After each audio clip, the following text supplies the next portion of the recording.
আপনাদের সাথে আমাদের কোনো দ্বন্দ্ব নাই।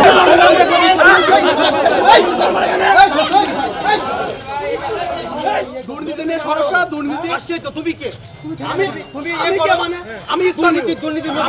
আমি দুর্নীতির বিরুদ্ধে দাঁড়াইছি। আমি সরকারি গেট বন্ধ করার কেউ না, কিন্তু আপনি সরকার চেয়ারে বসে আপনি দুর্নীতি করার কেউ না।